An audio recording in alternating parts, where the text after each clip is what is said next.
ओम नमो भगवते वासुदेवाय। ओम नमो भगवते वासुदेवाय। ओम नमो भगवते वासुदेवाय। कि शृण्वन्तां स्वकथां कृष्ण पुण्य श्रवण कीर्तना हृदन्तस्ततो भद्राणि विधुनोति सुयत सता। कहते हैं राजन, भगवान की कथाओं को, भगवान की लीलाओं को हमें श्रवण करना चाहिए। भगवान के नाम का कीर्तन जप करना चाहिए। इससे हम कृष्ण भावना भावित बनते हैं, हमारा हृदय पवित्र होता है। हरि अनंत, हरि कथा अनंत, भगवान की कथा अनंत है, हरि अनंत है। इसीलिए साधु संगति करना चाहिए और साधुओं के मुख से हमें विभिन्न प्रकार की कथा का श्रवण करना चाहिए और भगवान के नाम का जप करना चाहिए। आइए हम आज आपको अक्षय तृतीया के बारे में कुछ कहना चाहते हैं। आज 26 अप्रैल 2020 रविवार, विक्रम संवत 2077, शक संवत 1942, वैशाख शुक्ल पक्ष, उत्तरायण।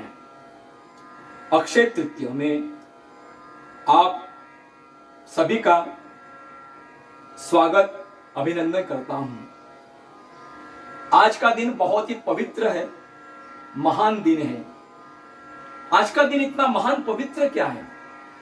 आज के दिन में किसी भी मुहूर्त देखने की कोई आवश्यकता नहीं है।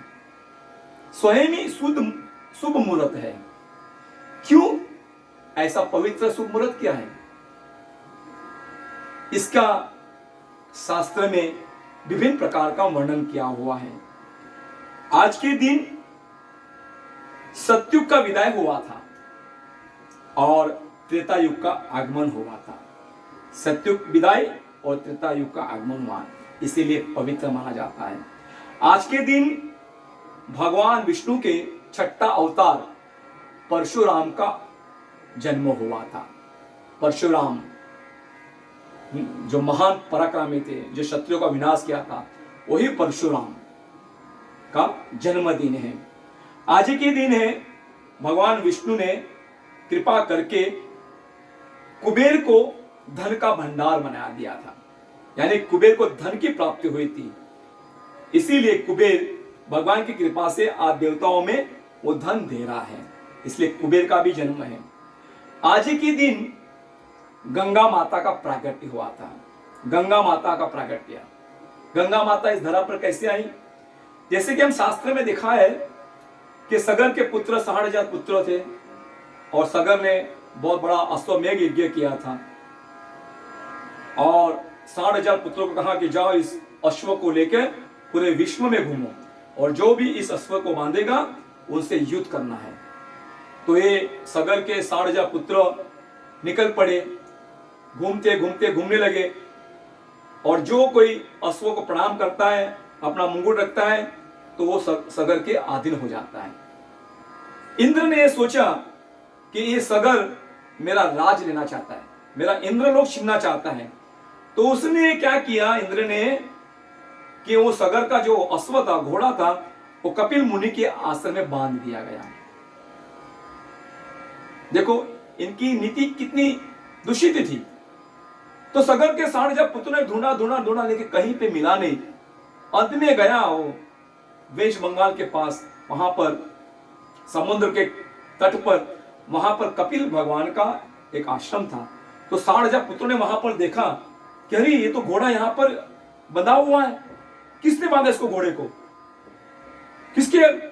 किसने सब पराक्रम किया कि हमारे इस घोड़े को बांधा है? तो वहां पर कपिल मुनि भगवान ध्यान मग्न थे। तो उन्होंने, सगर के 60,000 पुत्रों ने कपिल को ललकारा कि हे मूर्ख, हे ऋषि, तुमने हमारे घोड़े को बांधा है, आइए हमसे युद्ध करो, हमारा घोड़ा वापस दे दो। तो इस प्रकार से वार्तालाप करने से कपिल भगवान की तपस्या भंग हो गई और उन्होंने सबको श्राप दिया और सबको 60,000 पुत्रों को भस्म कर दिया। सगर मुनि को इस बात का पता चला, अपने पुत्र आए नहीं, उन्होंने खोज की, बाद में पता चला कि कपिल मुनि के भगवान के कोप से ये लोग सब नष्ट हो गए। तो कपिल भगवान से प्रार्थना की कि हे प्रभु, ये महाऋषि हमसे बहुत बड़ा अपराध हो गया है, अभी हमारे ये पुत्रों की उन्नति के लिए, उद्धार के लिए कुछ उपाय बताइए। तब कपिल मुनि भगवान बड़े दयालु थे, कृपालु थे, उन्होंने कहा कि अगर वैकुंठ लोक से गंगा मैया इस पृथ्वी में अवतीर्ण होगी और गंगा मैया का जल से जब स्पर्श होगा तब उसको मुक्ति मिलेगी।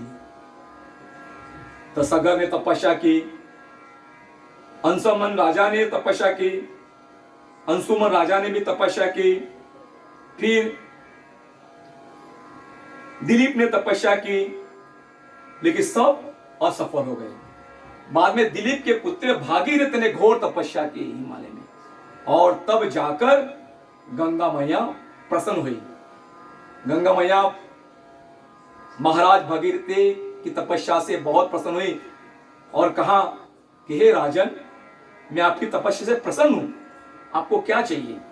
तो बड़ी विनम्रता से भगीरथ राजा ने कहा कि हे माता गंगा, अगर मेरी तपस्या से आप प्रसन्न हो तो मेरे पूर्वजों, मेरे जो भाइयों, वो कपिल मुनि के श्राप से सब भस्म हो गए, उनका मुझे उद्धार करना है। आप धरा पर आइए, पृथ्वी पर आइए और उनका उद्धार कीजिए। तो माता गंगा ने कहा कि मैं विष्णु के सहचरी हूं और विष्णु की आज्ञा अनुसार मैं नहीं आ सकती हूं, मुझे उनसे आज्ञा लेनी पड़ेगी। उनका आदेश होगा तो मैं अवश्य आएगी, तो मैं विष्णु का तपस्या करना पड़ेगा। तब भागीरथी ने भगवान विष्णु को प्रसन्न किया, बोला ठीक है, जन्म उद्धार के लिए, जीवों का उद्धार के लिए गंगा तो धरा पर आना ही है, लेकिन गंगा जब धरती पे जाएगी तो उनका वेग बहुत ही तीव्र है, वो सीधा पृथ्वी लोक से वो पाताल लोक में चली जाएगी। तुम्हें शिव जी को प्रसन्न करना पड़ेगा। तो भगीरथी ने शिव जी की तपस्या की, आराधना की और भगवान भोलेनाथ को प्रसन्न किया। भगवान ने भोलेनाथ किया कि कोई बात नहीं, मैं जब भगवान विष्णु वैकुंठ लोक से जब गंगा जी अवतीर्ण होगी तो गंगा को मैं अपने जटा में धारण करूंगा और फिर धीरे धीरे गंगा को मैं पृथ्वी लोक में प्रवाहित करूंगा। तो भगवान वैकुंठ लोक से भगवान अंगूठे से निकलकर ब्रह्मा के कमंडल में गए और कमंडल से भगवान भोलेनाथ के जटा में समाये और जटा से गंगा धीरे धीरे पृथ्वी लोक से आई और ये 60,000 जो पुत्र थे सगर के, उनका उद्धार किया। तो गंगा मैया आज के दिन उनका प्रागट्य हुआ था और उस गंगा मैया का जल से हम सब जीवात्मा, हम भक्त लोग माता का दर्शन करके हम आनंद करते। तो गंगा जी का प्रागट्य आज के दिन हुआ था। ब्रह्मा जी का पुत्र जो अक्षय है, उसका जन्म भी आज ही हुआ था। बद्री विशाल जहां पर हिमालय है, वहां पर व्यास मुनि तपस्या करते थे और वहां पर रहते थे। तब नारद की आज्ञा से उन्होंने कहा कि तुम शास्त्र का रचना करो, इसको काव्यबद्ध करो। तब वहां पर व्यास मुनि ने बद्री विशाल हिमालय में वहां जाके वह महाभारत जैसे दिव्य काव्य की रचना के लिए तैयार हुए। लेकिन वो बोलते, लेकिन लिखने वाला कौन था, इसलिए उन्होंने गणेश जी को प्रार्थना की और गणेश जी तुरंत प्रकट हो गए। तो गणेश जी ने कहा कि हे गणेश, मैं जब शास्त्र को बोलूंगा, महाभारत को बोलूंगा, तब आप उसको लिखना, जैसे जैसे मैं बोलते जाऊंगा उसको लिपिबद्ध करना। तो गणेश ने कहा जरूर मैं करूंगा, लेकिन मैं रुकूंगा नहीं, मैं लिखते जाऊंगा। बोला ठीक है। तो ये व्यास मुनि जिस प्रकार श्लोक बोलते थे और गणेश जी लिखते थे, तो आज ही अक्षय तृतीया के दिन इस महाभारत शास्त्र का प्रागट्य हुआ। एक कथा और आती है कि नंद बाबा ब्रज में रहते थे, अपने कन्हैया के साथ रहते थे, आनंद करते थे। एक दिन उनको इच्छा हुई, कन्हैया कहा कि कन्हैया मुझे प्रयाग जाना है और प्रयाग के दर्शन के लिए जाना है। तो कन्हैया ने मुस्कुरा कहा कि बाबा आज क्यों जाते हो, कल जाओ ना, कल बहुत अच्छा दिन है, कल अक्षय तृतीया है और उस दिन वहां पर जाइए और प्रयागराज के दर्शन कीजिए। तो बाबा ने सोचा ठीक है कन्हैया आज जाना या कल जाना, कुछ नहीं, अपने लल्ला की बात मानी। और नंद बाबा प्रातः उठे तो जब स्नान करने के लिए गए वहां पर, तो जैसे स्नान करते थे वहां पर एक दिव्य पुरुष आया। वहां पर दिव्य पुरुष आया, वो वहां पर रज में लौटता था और फिर सरोवर में स्नान करता था, रज में लौटता था और सरोवर में स्नान करता था। तो ये दृश्य नंद बाबा ने देखा, ये दिव्य पुरुष, ये महामानव, ये कौन है? उनका तेज बहुत प्रखर था। जाके नंद बाबा ने प्रणाम किया कि आप दिव्य पुरुष कौन हो और इस प्रकार से आप इस सरोवर में स्नान कर रहे हो, रज में लौटते हो, क्या कारण है?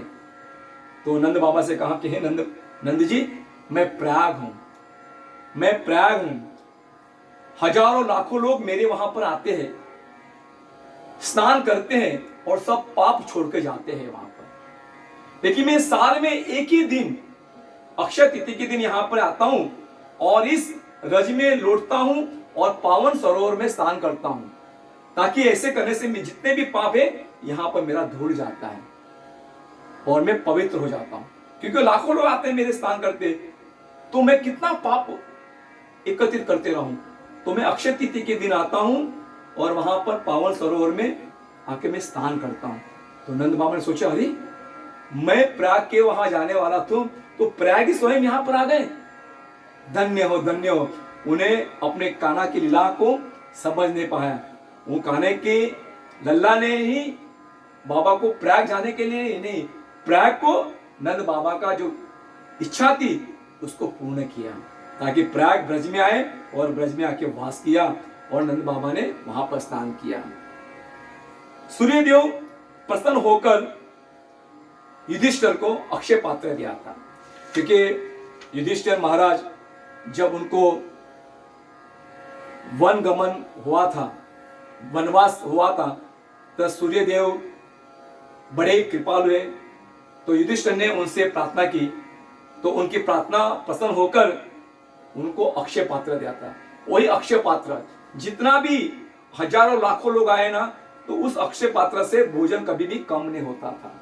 तो वो अक्षय पात्र युधिष्ठिर को दिया था। आज ही के दिन वृंदावन में हमारे अलबेले सरकार है बाके बिहारी।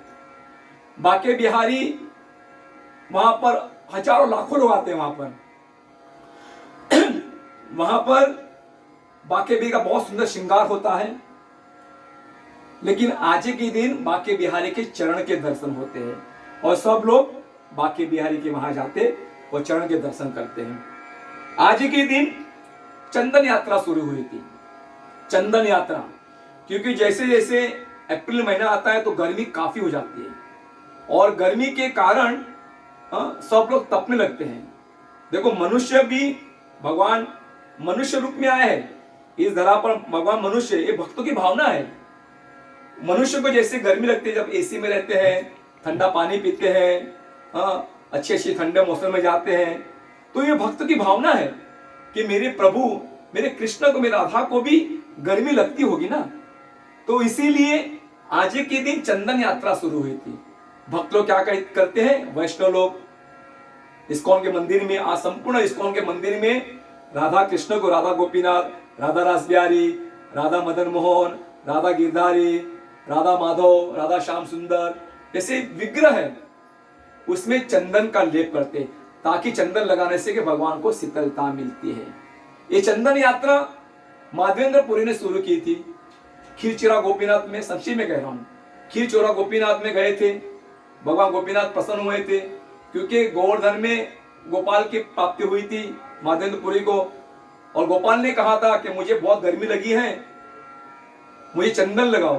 तो रेमुना गए और वहां से माधवेंद्रपुरी जब रेमुना से चंदन लेके आ रहे थे, तो गोपीनाथ ने स्वप्न में किया कि हरे हरे ऋषि मुनि, हे साधु, आपको चंदन वहां लेके जाने की जरूरत नहीं है, गोपीनाथ और गोपाल में कोई फर्क नहीं है, वही चंदन मुझ में लगाइए। तो माधवेंद्रपुरी सब पात्रा उठे और गोपीनाथ को चंदन लगाया है। तो आज से ही ये चंदन यात्रा शुरू हुई है। आप जगन्नाथपुरी में देखोगे, जगन्नाथपुरी में रथ यात्रा निकलती है, जगन्नाथ बल्ले सुभद्रा की रथ यात्रा निकलती है, बड़े लाखों लोग आते हैं। भगवान जगन्नाथ बल्ले सुभद्रा की रथ यात्रा बोले जाते हैं। लेकिन रथ यात्रा के पहले उनका रथ तैयार करना पड़ता है। तो आज ही के दिन अक्षय तिथि के मुहूर्त के दिन ही रथ बनाने के लिए शुरुआत करते हैं। तो ये अक्षय तृतीया दिन है, बड़ा ही पावन, बड़ा ही मंगलमय दिन है। और आज के दिन हमें अधिक से अधिक जप करना चाहिए, भगवान की सेवा करना चाहिए। इस प्रकार करने से हमारा मंगल होता है। हरे कृष्णा।